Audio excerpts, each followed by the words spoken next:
Hermano, hemos terminado la primera parte de este servicio, gloria al Señor, y doy gracias a Dios y a nuestro pastor por habernos permitido dirigir este servicio, este culto misionero, gloria al Señor. Hermano, es de sumo gozo dejar con todos nosotros en la predicación de la palabra a nuestro pastor, nuestro hermano Pedro. Que Dios les bendiga.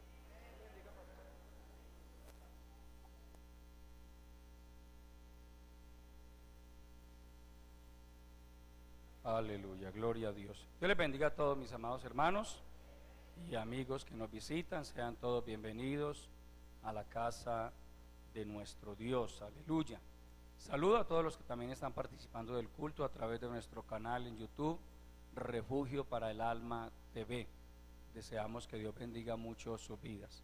Voy a invitarles a estar puestos en pie y a que abran sus Biblias en el libro del profeta Jeremías, en el capítulo 1.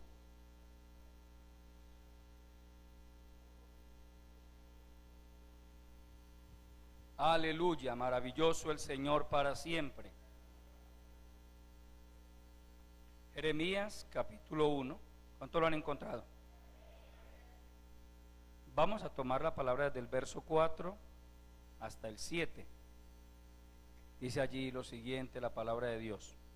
Vino pues palabra de Jehová a mí diciendo: antes que te formase en el vientre te conocí, y antes que nacieses te santifiqué, te di por profeta a las naciones. Y yo dije: Señor Jehová, he aquí, no sé hablar, porque soy niño. Y me dijo Jehová: no digas, soy un niño, porque a todo lo que te envíe irás tú, y dirás todo lo que te mande. Amén. Vamos a orar y le pedimos al Señor que nos hable a través de su palabra. Padre nuestro que estás en los cielos, mil gracias te damos, Señor, por la oportunidad maravillosa que nos concedes de estar aquí en tu casa en esta hora, celebrando este culto misionero, alabando y glorificando tu santo nombre. Te doy gracias por cada hermano, por cada amigo que se ha dispuesto para venir al culto, y te rogamos que nos bendigas poderosamente a través de tu bendita palabra, que a través de ella tú despiertes en cada corazón el anhelo de servirte, el deseo de ganar almas para tu reino, Señor. Padre, dame por favor la gracia, la sabiduría y la unción suficientes para predicar tu bendita palabra. Entrégame un mensaje que venga directamente del cielo, directamente del trono de la gracia, y que sea de grande bendición y de mucha edificación para todo tu pueblo. En el nombre poderoso de Jesucristo te lo pedimos y te damos de antemano la honra, la gloria y el reconocimiento que solo a ti pertenecen, en el nombre de Jesucristo. Amén. Tomen asiento, mis amados hermanos. A todo lo que te envíe irás, y dirás todo lo que te mande. Es el tema que Dios me ha regalado para compartirles en este culto misionero. A todo lo que te envíe irás, y dirás todo lo que te mande. Hay una cosa muy importante que encontramos en algunos pasajes de las Escrituras, y pues el libro o esta experiencia del profeta Jeremías nos la muestra de una manera muy clara. Nos dice el verso 4: vino pues palabra de Jehová a mí diciendo: antes que te formase en el vientre te conocí, y antes que nacieses te santifiqué. Recuerde que el término santificar también significa separar. Amén.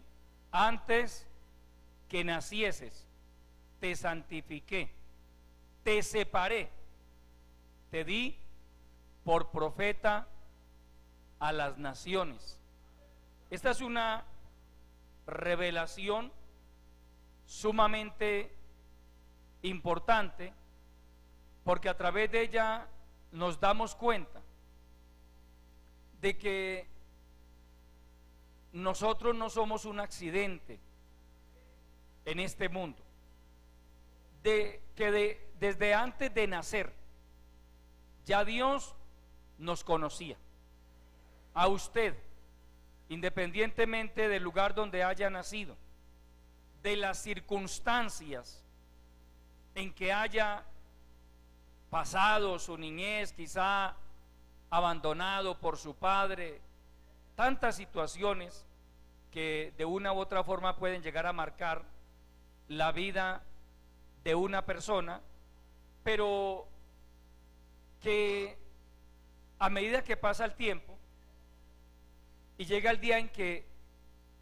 escuchamos la palabra de Dios y abrimos nuestros corazones a Él, comenzamos a entender, comenzamos a darnos cuenta de que ya desde mucho antes Dios tenía propósitos con nuestras vidas. Desde antes de nacer, Él ya nos conocía a usted y a mí. Él ya sabía cómo se iba a llamar usted, cómo me iba a llamar yo. Y en un momento de la vida nos llamó. De acuerdo a las Escrituras, hay varios tipos de llamado. El primero y el más importante es el llamado a la salvación. Amén. Porque hay otros llamados. Hay llamado al servicio, al ministerio. Pero el primer llamado que Dios nos hace es a la salvación. Porque Dios no puede decirle a alguien que le sirva si no es salvo. Amén. Dios trabaja con gente salva, con gente nacida de nuevo, con gente redimida, con la sangre preciosa de Jesucristo, con gente que cree en su palabra, con gente que le ame, con gente dispuesta a obedecerle. Entonces, un día usted y yo, íbamos por este camino de la vida. Como dice Pablo, ocupado yo en esto. Pablo estaba ocupado en perseguir a los cristianos. Usted y yo estábamos ocupados en otras cosas, pero estábamos ocupados en nuestro estilo de vida. Pero un día Dios nos llamó, porque Dios llama, amado hermano. Yo quiero decirle a usted que desde antes de convertirme, yo experimenté un llamado de parte de Dios. En lo personal, no soy el producto de que alguien me haya evangelizado y me haya entregado un tratado. En lo personal, hubo un llamado directo de parte de Dios. Dios trata con cada persona de la manera que Él lo quiere, hermano. El apóstol Pablo habla de la multiforme sabiduría de Dios. Hay quienes simplemente llega alguien con un tratado, mire amigo, Dios lo bendiga, Cristo le ama, lo invita a la iglesia, viene y se convierte, y de todo corazón. A otros les camina usted 3 meses, 6 meses, 1 año y no se convierten. Pero sembrar la palabra tampoco es en vano. A veces a esa gente a la que usted le camina y un día usted dice, no vuelvo más por allá. Pues bueno, ya sembró la palabra, pero llega un día, amado hermano, en que esa persona, con base a la palabra que sembraron en su corazón, toma la decisión de comenzar a buscar a Dios. Cada caso es diferente, amado hermano. Con algunos Dios ha tratado a través de sueños.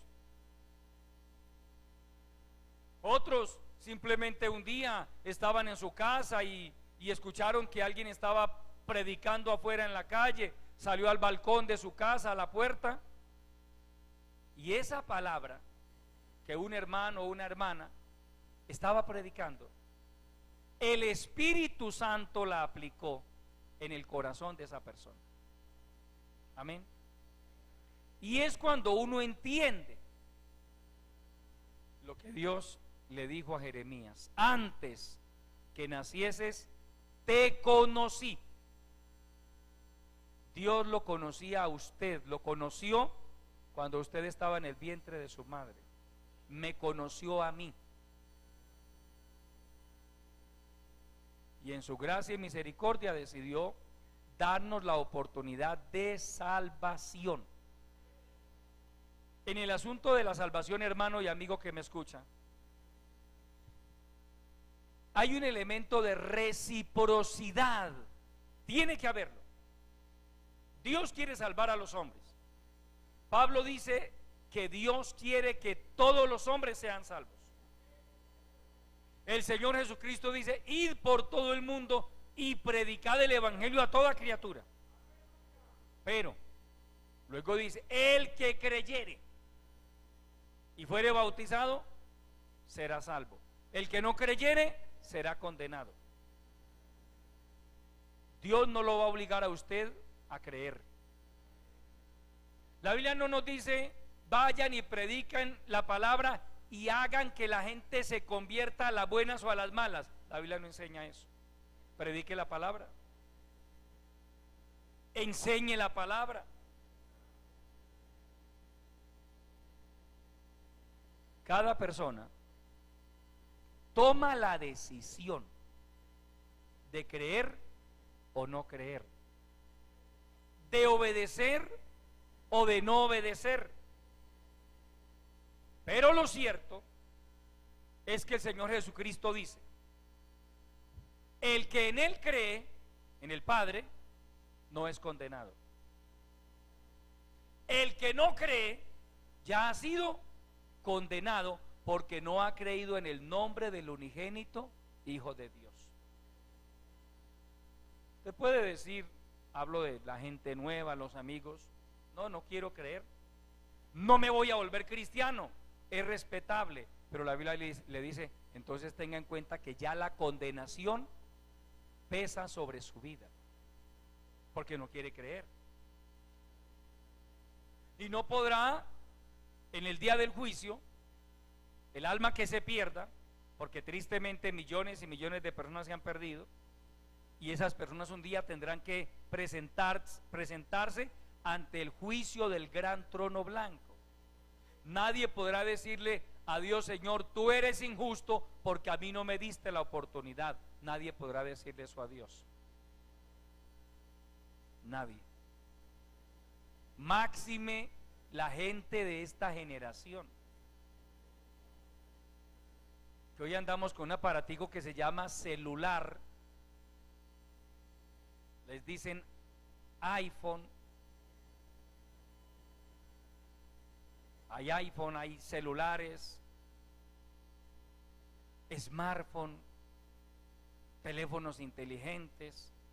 ¿Usted cree que en mi época yo conocía eso? Usted tampoco. Hablo aquí de los mayorcitos. Yo viví un tiempo, amado hermano, en mi niñez, en que para poder ver Sábado Feliz, el programa más viejo de la televisión colombiana, y para poder ver Sábado Felices, mi papá y mi mamá se iban con nosotros, un poco de niños chiquiticos, por allá como a 3 kilómetros de distancia a una casa, la única familia que tenía televisor en esa región. Veíamos el noticiero Sábado Felices y para la casa otra vez. Eso ahora usted en cualquier parte, hermano, hasta en un potrero saca el celular y como tiene datos, eso se comunica, mira cosas. En ese tiempo no. Hoy se predica el evangelio por doquier. Le llegan a usted mensajes al celular. Existe lo que conocemos como canales en YouTube. Una persona puede crear un canal, una congregación puede tener un canal, y a través de ese canal la palabra corre. aún llega a otros lugares del mundo. O sea que en este tiempo el que no quiere ser salvo, hermano, es porque sencillamente no quiere. Pero hoy hay muchas oportunidades, hay muchas más facilidades y posibilidades de conocer al Señor. Entonces, bueno, usted y yo nacimos en X lugar, en diferentes circunstancias cada uno. La mayoría de nosotros nacimos en un hogar católico y otros no tan católicos, más bien paganos, pero todos inclinados hacia el pecado, hacia la maldad, hacia la idolatría, la brujería, las supersticiones, que ya un verdadero cristiano no es una persona supersticiosa. Un verdadero cristiano no maneja agüeros. Un verdadero cristiano no es ni de malas ni de buenas. Dios lo bendice. Amén. Para usted y para mí es indiferente pasar por debajo de la escalera o por encima de la escalera. Eso no nos afecta. Que el gato sea negro, blanco o rojo es indiferente. Y que la mariposa que entra a la casa sea negra o amarilla ni nos va ni nos viene. Preocúpese cuando entre una rata, pero una mariposa no. Amén. Preocúpese por una rata que es así, le hace daño. Pero la gente supersticiosa, ¡ay, una mariposa! Se va a morir alguien, seguro que en un año, en 2, en 5 o en 20, pero alguien se tiene que morir en su familia, claro. Son tonterías, hermano. Pero ¿quién dijo que una mariposa? Muéstreme por la Biblia que diga el día que le entre una mariposa a su casa es porque se va a morir alguien. Son supersticiones. Y todos nosotros, porque eso fue lo que nos inculcaron, éramos supersticiosos. Hoy en día, hermano, por la enseñanza de la bendita palabra, ya el verdadero cristiano no es una persona supersticiosa. Tampoco vive salado. Yo no conozco un evangélico salado, ¿cierto? No, hermano, ya eso pasó. Oye, hermano, estoy más salado. No, ni salado ni dulce. A usted y a mí nos acompaña la gracia y la misericordia del Señor. ¿Todo por qué?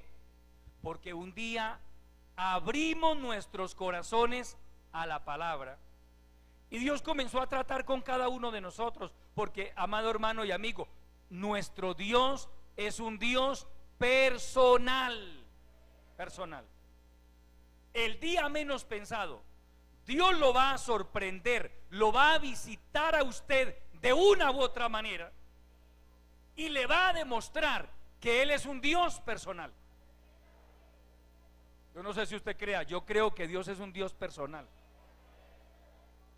Yo creo que Dios puede tratar conmigo en cualquier momento. Ojo, no en el momento en que yo se lo diga, no. Es que Dios no me hace los mandados a mí. Pero yo sí le pido a Dios que trate conmigo de una u otra manera, que me deje sentir su presencia, que me visite, que me ministre con su Santo Espíritu. Y Dios nos visita. Mire, amado hermano, mire, esto para algunos, yo sé que no para todos, pero para algunos puede resultar exagerado porque no tienen todavía la vivencia. Esto que dice Jeremías, vino a mí palabra de Jehová diciendo. Dios le habló a Jeremías. ¿Sabe usted que a muchos de nosotros Dios nos ha hablado también? Personalmente. Amén. Dios habla. Dios es real. A mí me ha hablado Dios. Muchas veces. Y le digo, y le puedo hablar, y le hablo con propiedad y con conocimiento de causa, porque no estaba dormido, no estaba menos borracho, porque ya los cristianos no nos emborrachamos.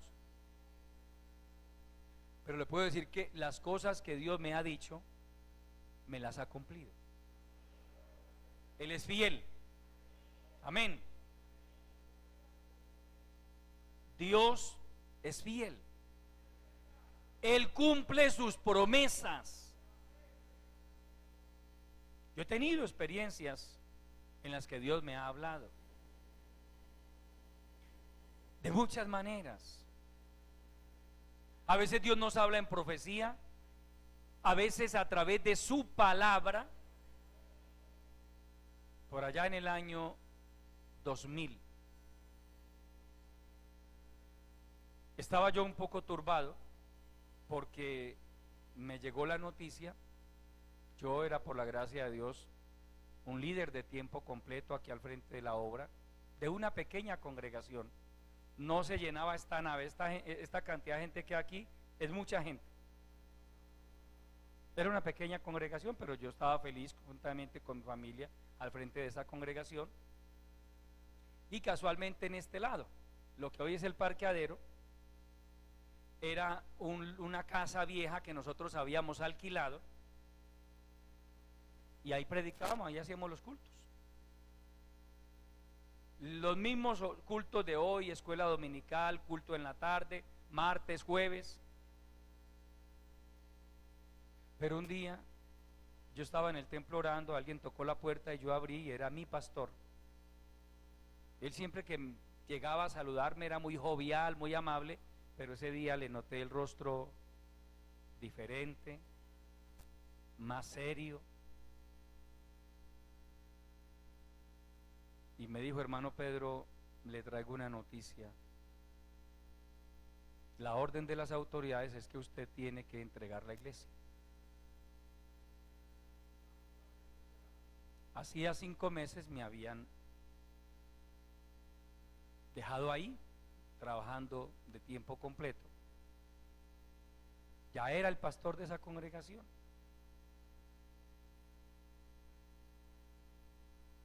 Claro, hermano, eso es un impacto fuerte. Cuando uno ama esto y ama servir a Dios, pues sí, uno sabe que hay pruebas y todo, pero hay cosas que cuando llegan duelen y parten el alma. Y hermano, en medio de mi turbación, Dios me llevó al libro de Génesis, al capítulo 28. Vaya conmigo, yo se lo quiero mostrar textualmente para demostrarle que Dios es real, amado hermano. Al nombre de Cristo. Capítulo 28 del libro de Génesis. Yo le puedo decir, hermano, ese día Dios me habló a través de esta palabra. Estaba yo solo en el templo. Verso 15, lea el verso 15. He aquí, yo estoy contigo y te guardaré por donde quiera que fueres, y volveré a traerte a esta tierra, porque no te dejaré hasta que haya hecho lo que te he dicho.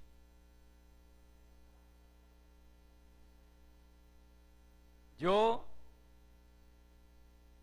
tenía que entregar la iglesia porque debía someterme. Pero el otro conflicto que había dentro de mí es que meses atrás Dios me había hablado y me había dicho que Él me había puesto ahí. Y ahora viene mi pastor y me dice que yo tengo que entregar la iglesia, como en efecto me tocó entregar la iglesia. Pero en medio de esa crisis interna, a través de este versículo, Dios me habló a mí. Yo estoy contigo y te guardaré por donde quiera que fueres, y volveré a traerte a esta tierra. En este caso yo parafraseo: y volveré a traerte a esta iglesia, porque no te dejaré hasta que haya hecho lo que te he dicho. Dios ya me había hecho promesas. Para resumirle, fueron 19 meses desde el momento en que entregué la iglesia hasta que Dios nos volvió a traer y comenzó a cumplir esta palabra, amados hermanos. Literalmente Dios ha cumplido esta palabra. Solo por hablarle de un caso, pero ha habido más casos en los que Dios ha hablado a mi vida. ¿Sí ve por qué le digo que le hablo con conocimiento de causa? Yo le puedo decir a usted que Dios habla porque Él me ha hablado a mí, y no ha sido producto del emocionalismo, porque en su tiempo Él ha cumplido las promesas que me ha hecho. Si Dios le habla, crea a la palabra, amado hermano, créale a Dios. Él es fiel. Lo que pasa es que nosotros no estamos preparados, es para el asunto de los tiempos de Dios. Esa es la parte que sí nos cuesta a nosotros, es la verdad, amado hermano. Porque cuando Dios le dice a usted te voy a bendecir, Él nunca le dice mañana. Ejemplo, si Dios le dice a usted, porque puede pasar, te voy a llevar a otras naciones, Él lo puede hacer. Él no le va a decir empaque la maleta porque mañana se va. No. Pueden pasar una cantidad de cosas, de circunstancias y de tiempo antes de que Dios cumpla lo que nos dijo. En mi caso, y puede que esto le sirva a alguno, antes de Dios cumplirme esas promesas que me hizo, permítame decírselo de esta manera, literalmente Dios permitió que el mundo se me volteara al revés. Literalmente. Ese es Dios. Es un Dios que habla, es un Dios que es fiel. Por ejemplo, a José Dios le mostró, le reveló a través de sueños que él iba a ser una persona eminente dentro de su núcleo familiar, a pesar de ser el penúltimo de los hermanos. Y Dios le dijo, mire, un día, le mostró, un día tus hermanos y tu padre vendrán a postarse delante de ti. Y claro, José, un muchacho de 17 años, por eso es que en esto hay que saber manejar las emociones, amado hermano. En este camino las emociones lo pueden traicionar a uno. Yo asumo que a José se le subió un poco el humo a la cabeza, porque mire que la palabra dice que sus hermanos comenzaron a mirarlo mal. Claro, un muchacho de 17 años inmaduro, venga de donde venga, así haya terminado el bachillerato y ya esté en segundo o tercer semestre de una carrera, pero su edad todavía le hace una persona inmadura. No se deje impresionar cuando usted ve un muchacho por ahí de 17 o 18 años, así que habla así, y usted es tan maduro. No, ya la mayoría pasamos por ahí. Y uno a los 18 se cree maduro, pero después se da cuenta, ¿cuál maduro? Yo no era maduro, era un inmaduro. Amén. Uno a los 18 años apenas está pintoncito. Amén. De ahí para allá es que empiezan los golpes de la vida, y eso sí lo van madurando. A las buenas o a las malas, pero maduramos. Pero a los 18 nadie es maduro. Perdóneme la expresión, no se trague ese cuento. Uy, qué muchacho tan maduro, aparenta ser maduro. Es que yo le lo digo porque yo viví todo eso, hermano. Uno aparenta ser maduro, pero uno a los 18 todavía no es maduro. Es que son los años los que traen la experiencia, la madurez. Entonces José a los 17 años no era maduro, eso es normal. Pero Dios le habló. Y Dios le mostró algo que él no alcanzó a dimensionar, pero que con el paso de los años, hermano, lo entendió.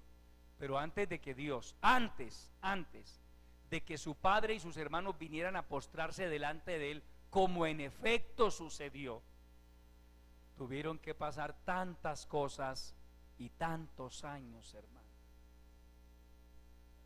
Por eso no se asuste.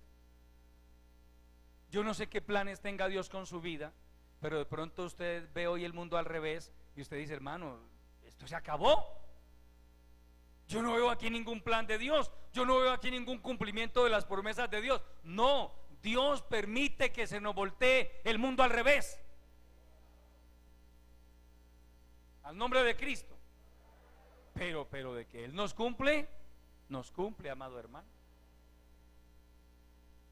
A nosotros nos sacaron de esta congregación.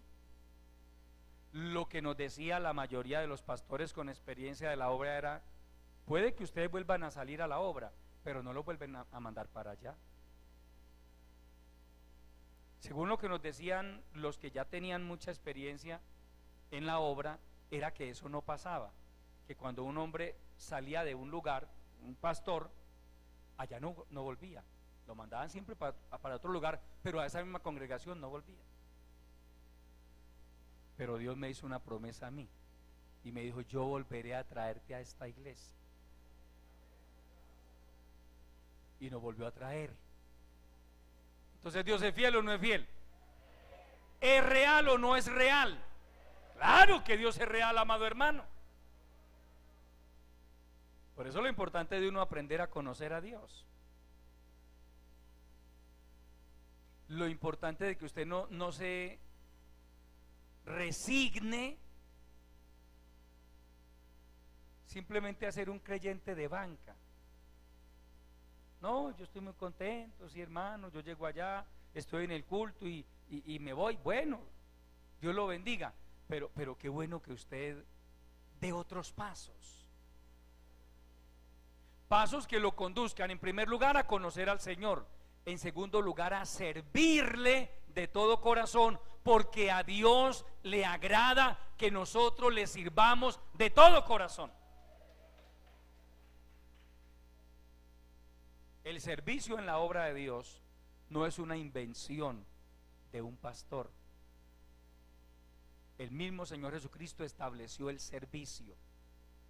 Él dijo: donde yo estuviere, allí estará mi servidor. Mi servidor. Porque es que uno le sirve a Dios por gratitud. Cuando uno comienza a entender lo que el Señor hizo en su vida, entonces le servimos. Uno entiende, uno llega a entender, amado hermano y amigo que está empezando, que la iglesia es de Dios. La iglesia no es de un pastor. Permítame enfatizar en esto, lo he hecho otras veces, pero de vez en cuando recordarlo no es pecado. Esta no es la iglesia del pastor Pedro. El pastor Pedro no tiene iglesia. Amén. Está la iglesia de Cristo. Yo podría decir que esta es mi iglesia si yo hubiera muerto por ustedes, si hubiera derramado mi sangre por ustedes. Amén. Pero hasta allá no me alcanza, hermano. Los quiero mucho, pero hasta allá no me alcanza. Amén. No, es que el que hizo eso fue el Señor por nosotros. Entonces Pablo le dice a los obispos de Éfeso que ellos debían cuidar y velar por el rebaño que el Señor compró con su propia sangre. Hay pastores un poco con los humos subidos y dicen: mi iglesia. Dios nos guarde, amado hermano. Yo tengo muy claro eso, hermano. Yo no tengo una iglesia. Por la gracia de Dios administro una congregación que hace parte de la iglesia de Cristo. Eso es muy diferente. Que Dios me haya concedido en su misericordia el privilegio de administrar una congregación, de predicar su palabra, es un privilegio que Él me concedió. Porque uno tampoco compra esto. Uno no escoge ser pastor. Uno no escoge ser misionero. Eso debe obedecer a un llamado de parte de Dios. Recuerde que le decía que hay varios tipos de llamados. El primer llamado a la salvación aplica para todos, pero ya hay otros llamados. Por ejemplo, el llamado al ministerio, el llamado a ir a otro país a predicar el evangelio, el llamado a ser evangelista, pero eso lo hace ya es Dios. Los pastores no repartimos llamados. Los pastores no podemos repartir ministerios. Yo no le puedo decir a un líder: hermano, si usted se maneja bien, yo le doy el ministerio. No, yo no puedo hacer eso. Yo lo formo, lo capacito, le enseño la palabra, trato de impartirle la visión que Dios me ha dado a mí como pastor. Si Dios tiene un propósito con usted, pues bueno, espero que lo que haya aprendido a mi lado le sea útil el resto de su vida. Y en el ministerio que Dios le dé, pero el ministerio viene de Dios. Amén. Mire, Dios le dijo a Jeremías: primero, antes que nacieses te conocí, te santifiqué, te separé con un propósito, te di por profeta a las naciones. ¿Quién hizo eso? Dios. Jeremías no fue a una universidad para estudiar una carrera de profetismo. ¿Qué quiere ser usted? Profeta. Bueno, entre a la universidad, matricúlese. ¿Cómo se llama la carrera? Profetismo. Tristemente hoy se ve eso, que hoy en ciertos lugares ya hay que hacer carrera para ser pastor. No, el ministerio obedece a un llamado. Los apóstoles del Señor Jesucristo no fue que se matricularon para ser apóstoles. Los evangelistas dicen que un día él reunió a una cantidad de personas y le dijo: venga usted, venga usted, venga usted, venga usted, venga usted. Llamó así a los que él quiso. Él no preguntó: a ver, levanten la mano los que quieran ser apóstoles. No, los que él quiso. Ya eso es entre Dios, hermano. Dios es el que decide eso. Vamos a la epístola del apóstol Pablo a los Gálatas. Aleluya.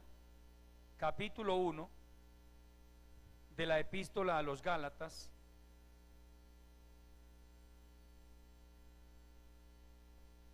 Santo es el Señor, aleluya.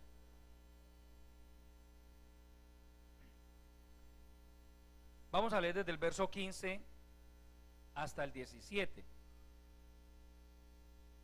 Pero cuando agradó a Dios, dice Pablo, que me apartó desde el vientre de mi madre y me llamó por su gracia, revelar a su Hijo en mí para que yo le predicase entre los gentiles, no consulté enseguida con carne y sangre, es decir, con ningún hombre, ni subí a Jerusalén a los que eran apóstoles antes que yo, sino que fui a Arabia y volví de nuevo a Damasco. Pare ahí, hermano.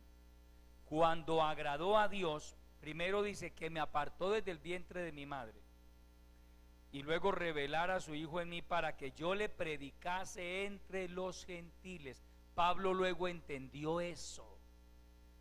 Dios me escogió, Dios me llamó para que yo le predicase entre los gentiles. Usted y yo estamos llamados a servir al Señor. Todos estamos llamados a servir. Si algo, hermano, mantiene a un creyente vivo dentro de una iglesia, es el servicio. Amén.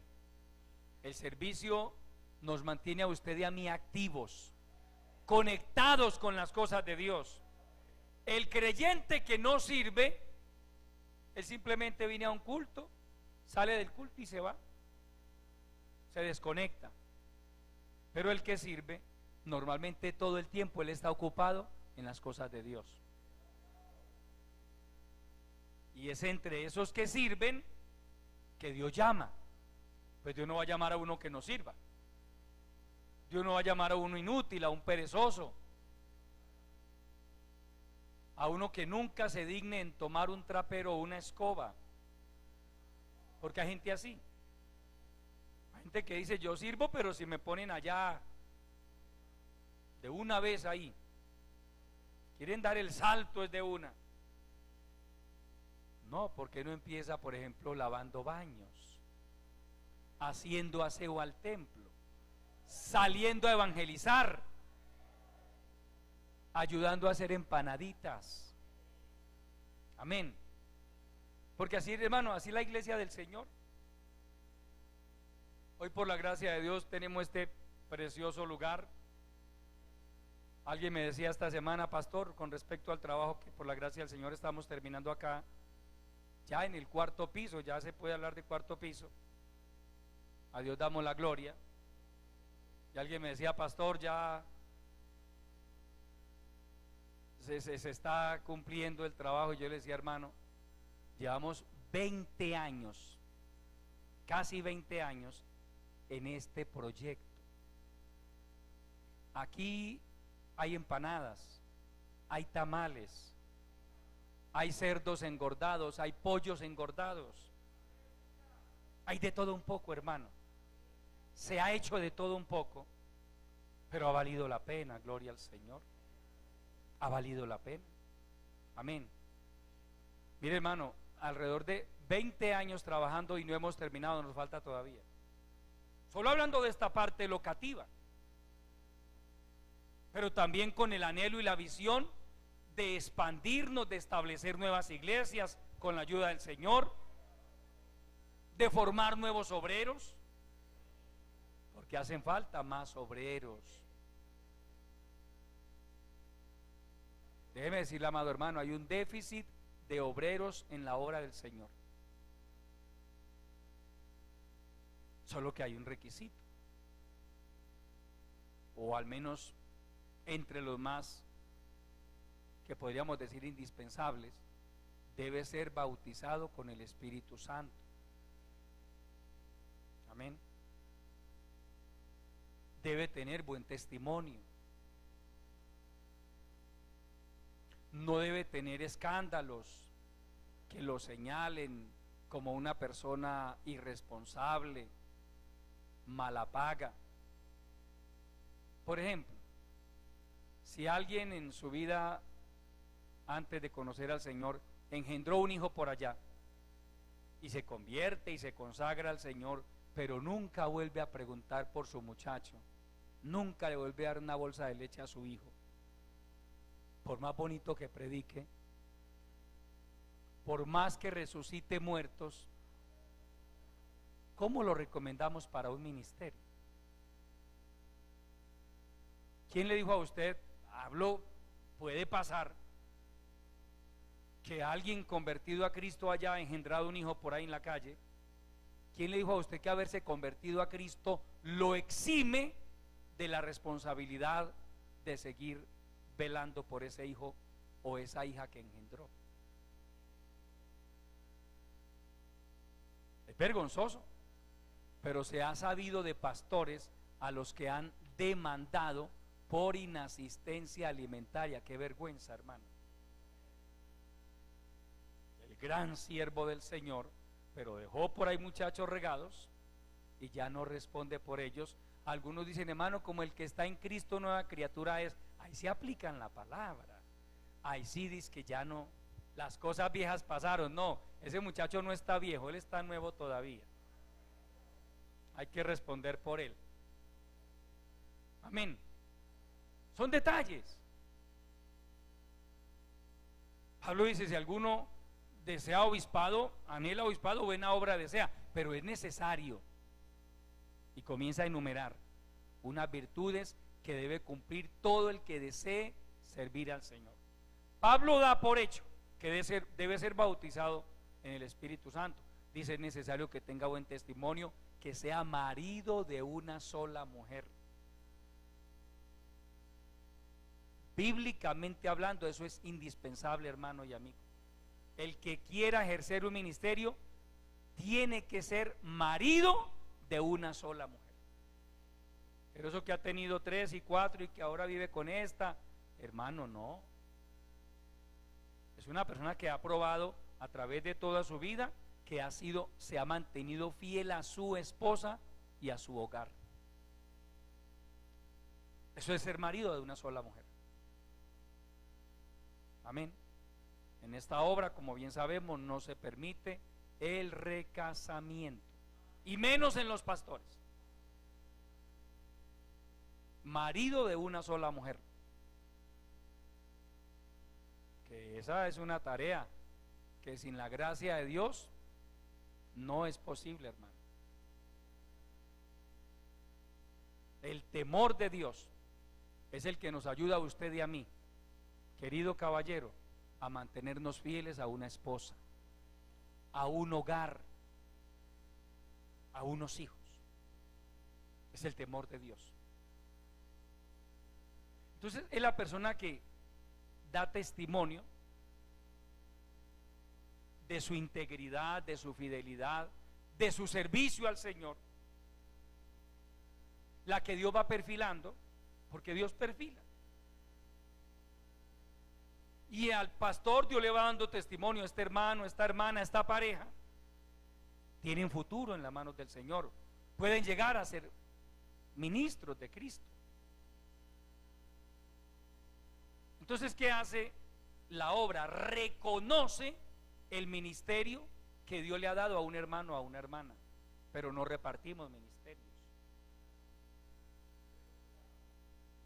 Si yo le digo a mi presbítero: hermano, hay este hermano o esta pareja aptos para salir al ministerio, pues él va a creer en mí.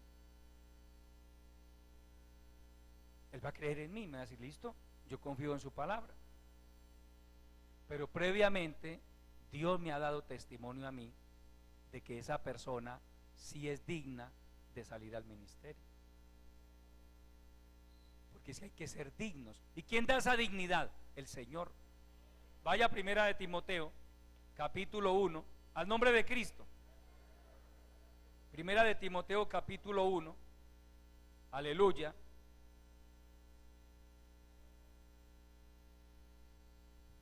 Gloria al Señor.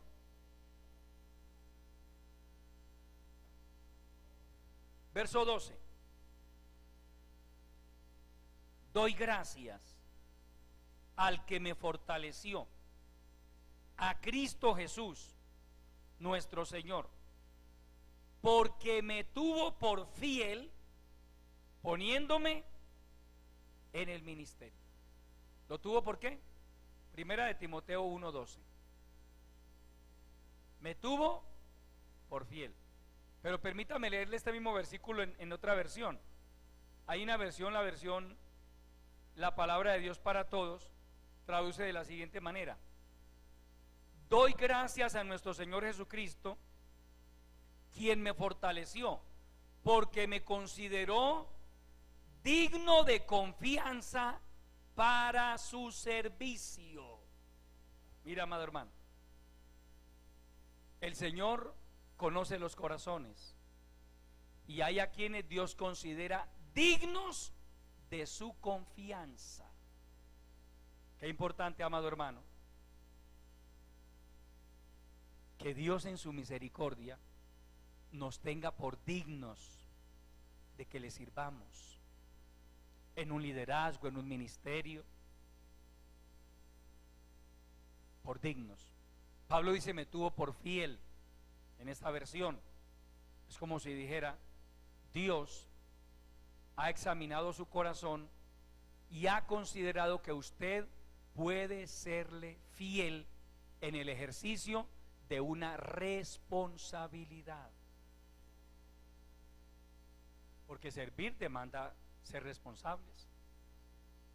Esos evangélicos que hay, porque los hay, que eso dejan tirada la responsabilidad por cualquier cosa, hermano. Hermano, hoy no voy a salir a evangelizar, parece que va a llover, parece, sospecho que va a llover. Entonces no cuente conmigo, hermano líder, no puedo. ¿Eso cómo se llama? Irresponsabilidad. Hermana líder del grupo de alabanza, hoy no cuente conmigo, yo estoy como estresado hoy, hermano, yo no voy a cantar hoy. Yo cuando me estreso, hermano,